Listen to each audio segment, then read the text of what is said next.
No one would have believed in the middle of the 20th century that human affairs were being watched keenly and closely by intelligences greater than man's. Yet, across the gulf of space on the planet Mars, intellects vast and cool and unsympathetic regarded our Earth with envious eyes, slowly and surely drawing their plans against us.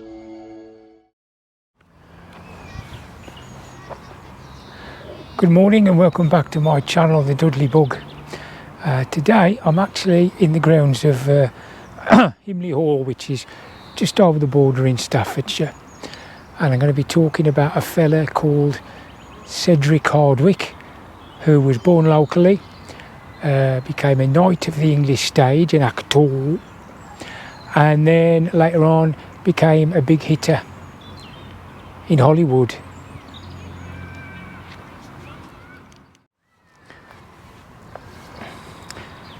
Gorgeous day.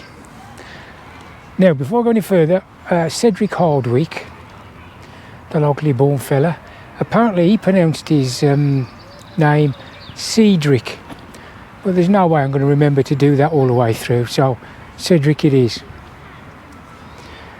He was actually born on the 19th of August 1893 at a place called Cross House up at Cross, which is only about, I would say from here, about 3.5 miles away. His mum was called Jessie and his dad was called Webster. His dad was the local GP for the Lye area.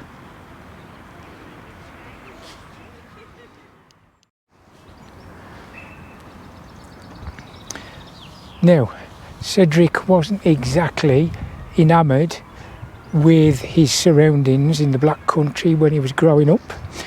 I'll give you a couple of quotes from him regarding the Black Country in general and Lye in particular.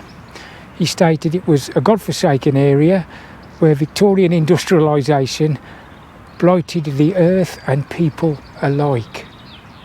He also said this was a world made hideous by foundries and blast furnaces, belching out smoke and flames by day and by night. So as you can see, because he was middle class and most of his dad's patients were working class, he didn't really feel that it was his kind of area. Quite true about the Black Country at the time though. Most of it was exactly like that. He actually attended Stourbridge Day School, which is only about 2 miles down the road from where he lived. And when he was 14, in 1907, he moved to Bridge North Grammar School. And when he was younger, he used to regularly go to a place called the Alhambra Theatre, which is in Stourbridge. And in 1907, he actually played Hamlet there. So he would have been about, what, 16 at the time, maybe 14, 15. In 1911, he successfully applied to and joined what was to become RADA, which is the Royal Academy of Dramatic Art. And that's where he made lifelong friends with another actor that made it big in Hollywood called Charles Lawton. And he actually did his first play, his debut play, The Monk and the Woman. And then in 1912, also did his first silent film called Riches and Rogues. So even while he was still at RADA and just afterwards, he was already developing as an actor.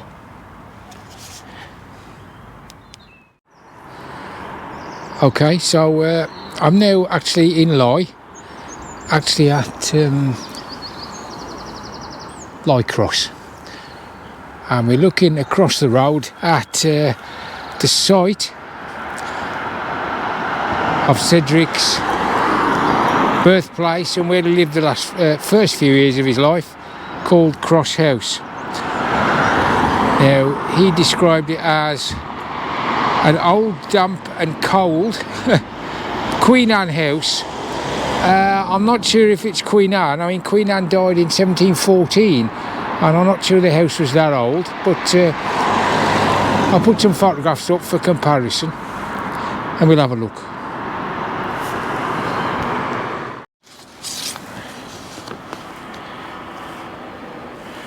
Now his dad, the doctor, actually died in 1932, and the executors of the will kept hold of the property until 1945, when it was finally handed over to Cedrick and his sister.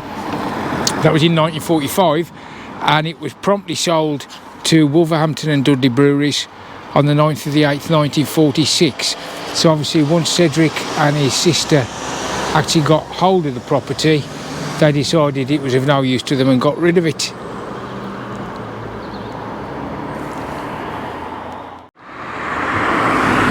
This is a view from a bit further north towards Merry Hill,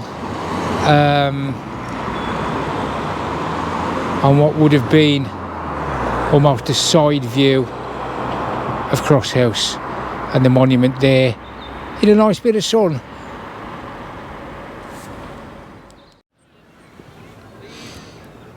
Okay, so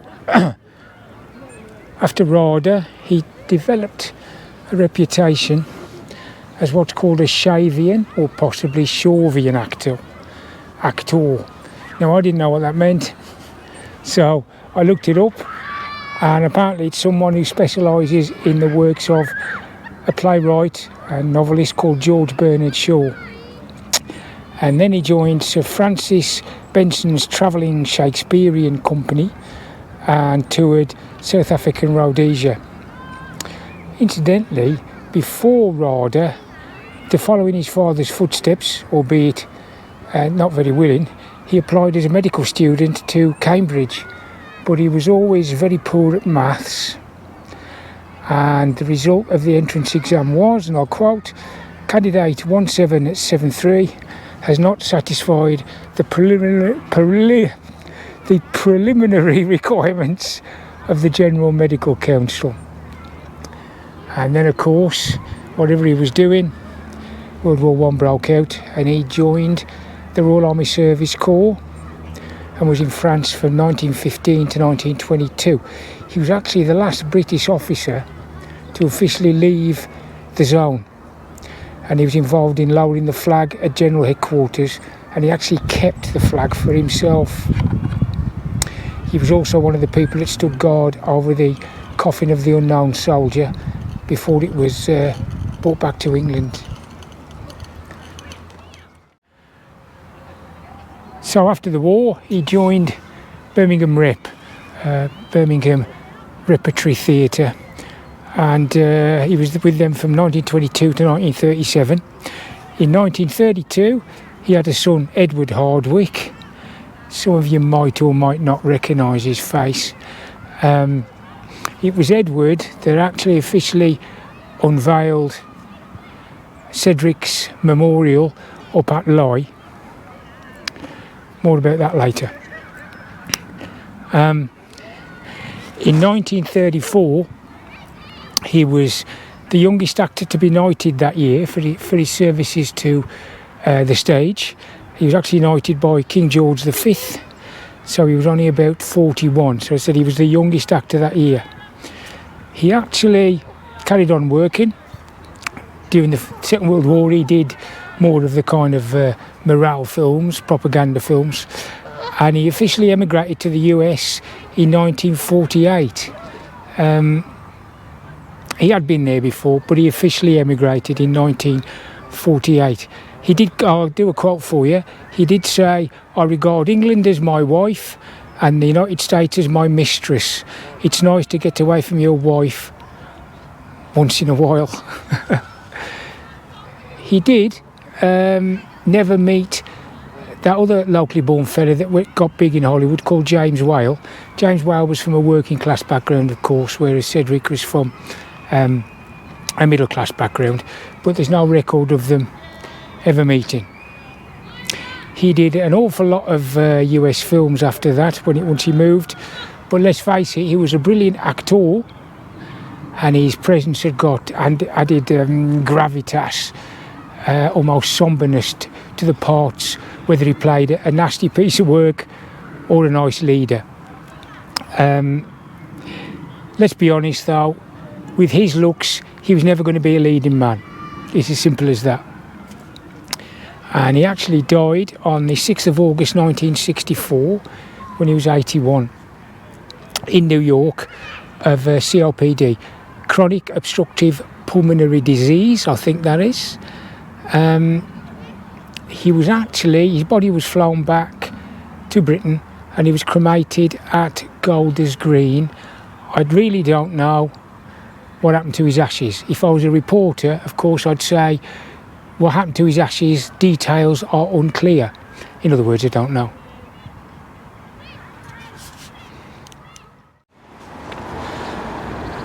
Okay, we're right up close now to where the building actually was, Cross House, and this is the memorial or display, whatever you want to call it, to Cedrick.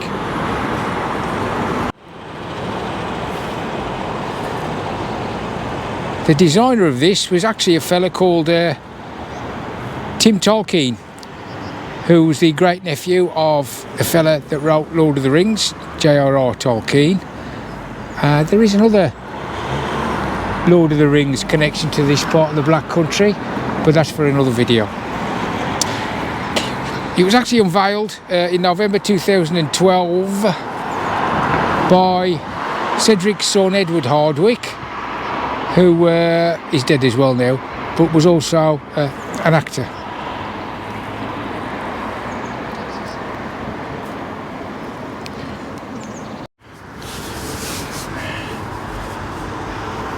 Again, I'm trying to stay out of shot, or my shadow is. And there we go, so Cedrick Hardwicke, actor of stage and screen. That should be spelled actor, really, shouldn't it? Born like Cross House, 1893. Died 1964, New York.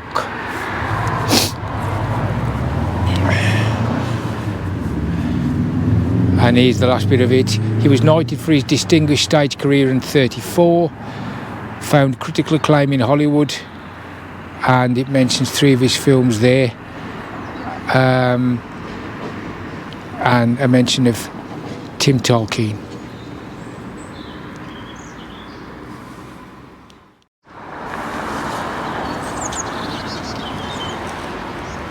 Scenes from 3 of his films are on the actual display. This is from The Hunchback of Notre Dame. This one's from Things to Come. And I'm trying to get a shot of it without me in it. I'm not going to manage it. And this one's from The Ghost of Frankenstein. Okie doke, I'm now at Library, so we're about 300 yards from Cross House. And the reason I'm here, I'm trying to keep myself out of here, out my shadow, out of the shot. This is the reason I'm here.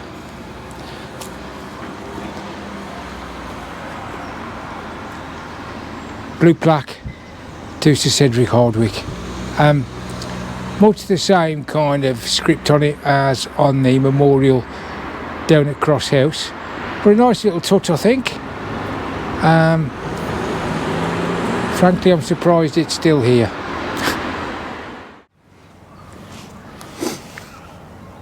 Now, during his life, Cedrick wrote 2 biographies, one in 1938 called Let's Pretend, a recollection and reflection on a lucky actor. He also wrote another one in 1961. In fact, it was actually ghost written by a fellow called James Brough, and it was called A Victorian in Orbit. There's actually a signature in the front of the copy I've got, but I don't think it's Cedrick Hardwicke or James Brough that signed it. I actually got it, I looked on Amazon and they wanted about 80 quid for it. Then I looked again and I got it from America, including packing, for 11 quid. There you go. He did have a star on the Hollywood Walk of Fame. Something I forgot to mention, he was actually married twice. once to Helen Pickard from 1928 to 1948, and then to Mary Scott from 1950 to 1961, both of which ended in divorce. So that's the story of Sir Cedrick Hardwicke, locally born, rather trained, actor, knight of the stage, and big shot in Hollywood later on in his career. As usual, hope you found it fairly interesting, and I will be coming back to Himley Hall fairly soon during the summer to do a video about Himley Hall itself, the history of it. So until then, take care and keep out the Oss Road.